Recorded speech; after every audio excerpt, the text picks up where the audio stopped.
All right, so the Dallas Mavericks just went up 3-0, a commanding 3-0 over the Minnesota Timberwolves. Again, amazing offensive performances from Kyrie and Luka, especially Luka with his shot making at the end. Kyrie as well. He had a very difficult shot in the deep right corner over Karl Anthony Towns to help seal that game. So first things first, right? We have to give a ton of credit to Dallas. A lot of people are killing Minnesota right now on social media, and understandably so.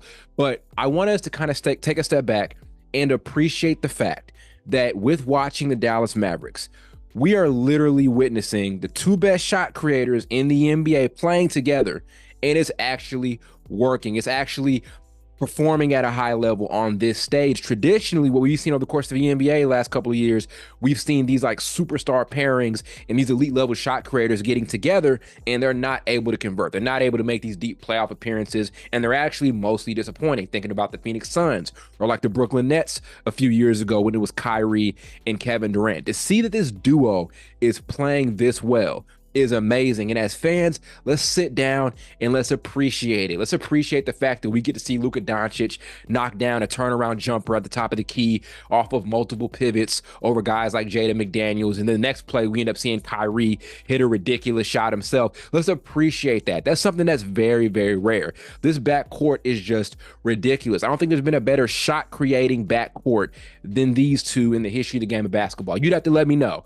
But to see them play this well together after a trend of kind of seeing these types of players not coexist well and not be able to perform at a high level, it's just amazing. With Luka, and guarding him coming off of game 2 where he knocks down a game-winning shot over Rudy Gobert, the biggest question is, how do we guard him in the pick and roll? It is so tough trying to contain Luka Doncic in the pick and roll. They went with the drop coverage on him. They went with single coverage on him. Even when they weren't going pick and roll, they wouldn't throw a ton of extra defenders on him. Even when they did go blitz him in the pick and roll, we saw a ton of that tonight. He still makes the right play on such a consistent basis. It's really no way to stop Luka Doncic in the pick and roll. He may just be the most dangerous high pick and roll player in NBA history. And if not, then one of the best, right? He is just so tough to stop in those situations. And with Dallas, and in general, when you're guarding blitzes, right, or you're trying to counter blitzes in the pick and roll, it's as good. Your counter is as good as your short roll guy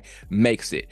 Dallas's short roll guys are so good when it comes to making those plays. So obviously, Derek Lively went out earlier in the game. I think he had a really, really bad head injury after taking a knee to the back of his head. I think he took Karl Anthony Towns' knee to the back of his head. And so one of the biggest things Stan Van Gundy was talking about on the broadcast is they're going to lose a lot of playmaking out of that short roll when it's guys like Daniel Gafford in the game and things like that. But I thought Daniel Gafford did somewhat of a really good job, or a solid enough job, in Derek Lively's absence. Did he do it at the same level as Derek Lively? No, but he still did a pretty solid job. Dwight Powell got in those situations as well. So Dallas's bigs do a great job at making those plays and making those reads out of the short roll. So we can talk about Luka and how dangerous he is in the pick and roll, but credit to their big men. We're seeing Jason Kidd kind of interchange between Derek Lively and and Daniel Gafford. Both of those guys do an amazing job at making those reads out of those short rolls and those high screen and roll scenarios where Minnesota chooses to blitz. So let's kind of go over here to Minnesota. There's a lot of disappointment on their end. So let's appreciate how smart, though, Anthony Edwards was this game. So the biggest thing for Dallas defensively and guarding Anthony Edwards at this point in his career is, let's make him a playmaker, right? Let's make him turn into a decision maker. Let's try to limit his scoring options. They did a great job at that early in the game. And even at some times in the second half, he did find a little bit of a stride for himself scoring wise, especially in that third quarter, including a ridiculous right-handed dunk off of a baseline drive over Daniel Gafford. But generally, they did a great job at making him a playmaker. Anthony Edwards was really, really good today, especially at getting into the paint and making plays, making amazing kickoff passes, making amazing skip passes. And even if he doesn't have everything figured out this series, what we're seeing is him taking a major stepping stone at this point in his career. Every great shot creator had to get some playmaking in their game, right? Had to end up at some point turning into an amazing playmaker to go along with their amazing ability to create shots. We saw that happen with Jason Tatum a few years ago. For Boston, in order for him to be the best first option he could be, he had to get a level of playmaking in his game. Same here for Anthony Edwards. So this is the series where Anthony Edwards takes this leap as a playmaker. He's only 22, right? And even if he doesn't end this series with like astounding scoring numbers, we are seeing him improve from a playmaking perspective. And Dallas' defense is forcing him into those types of situations. And I thought today, along with getting a lot more shots than we saw him get in games 1 and game 2, he did a great job at reading Dallas' defense and setting guys up. So it's really good to see young players take that step up, especially younger shot creators or scoring-minded players take that step up from a playmaking perspective. I mentioned Tatum. I mentioned it before. A lot of those types of players have to add that part in their game.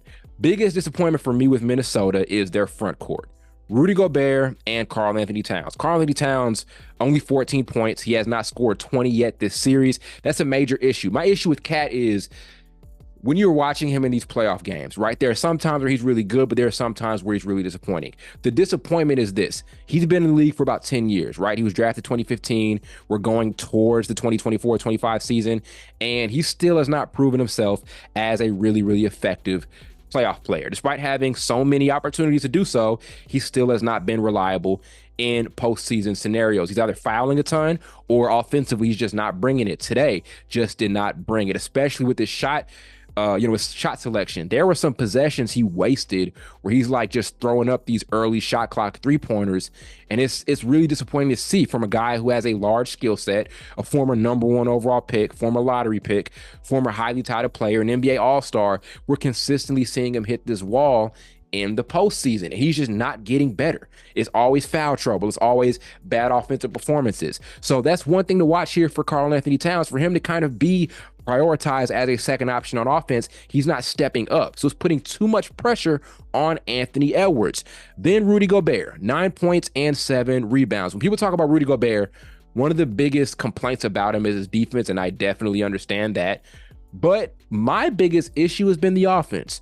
Rudy Gobert has not solidified himself as an offensive threat at all throughout the course of his career. There has not been something that Rudy Gobert does offensively to put the pressure on an opposing team's defense at all, right? He's not great when it comes to making plays out of the short roll. He doesn't have a reliable shot in the paint, right? Isaiah Hartenstein had a really, really good floater that he was able to make out of short roll plays while playing here for the Knicks this season. Rudy Gobert does not do a ton offensively to provide like a net positive for his team. As a matter of fact, I thought a lot of Timberwolves possessions were wasted this game where they would like run pick and roll and he'd end up with like this mismatch in the post. So there are times where he's 7'1", matched up against 6'9" Luka Doncic, and he's got him in the post. And they get the ball down to him. There's a play where he just flat out gets stripped, or Luka's in really good defensive positioning that Minnesota doesn't even think to get the ball down to him in a mismatch scenario. Rudy Gobert, his defense is disappointing, but he's not gotten better offensively at any one thing in particular that a lot of us can notice over the last couple of years. He just does not do a ton from an offensive standpoint. So what we have here is this front court that is just severely underperforming. And what's disappointing is they have the tools to be one of the best front courts we've ever seen. We have a 4-time defensive player of the year in Gobert.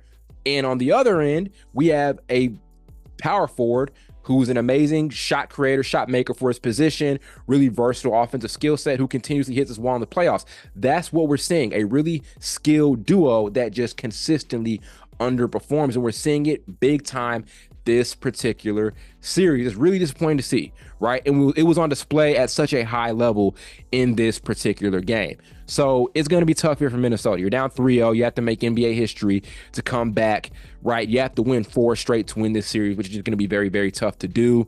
I was really skeptical about their ability to make this a competitive series after seeing them lose their first 2 on really at home, actually, not on the road, at home. So we'll see what ends up happening, but just disappointing stuff from the supporting cast for the Timberwolves, not from guys like Mike Conley or Kyle Anderson or Jaden McDaniels. Those guys were really good tonight. I'm talking about their number 2 and number 3 most important players, right? Or at least the number 2 and number 3 most recognized players in this roster, and that's Gobert and Towns. 4-time defensive player of the year and also a multiple-time All-Star. Those guys just did not show up at all, right? They're supposed to be this great front court, and they don't do great front court things. So we'll see what ends up happening come game 4. I don't expect much. Even if they win 1, I don't see them winning 2. Even if they win 2, then they win 3. Even so, from that point, I just think Dallas, when it comes to closing it out, there's too much that they have in their favor relative to Minnesota, right? Minnesota, even if they are able to quote unquote bring this thing back, Minnesota's weaknesses are still so glaring. They're going to continuously show up, so we'll see what ends up happening here. the rest of the way down in the series. But amazing stuff from Dallas. And again, just continuous disappointment from Karl Anthony Towns and Rudy Gobert.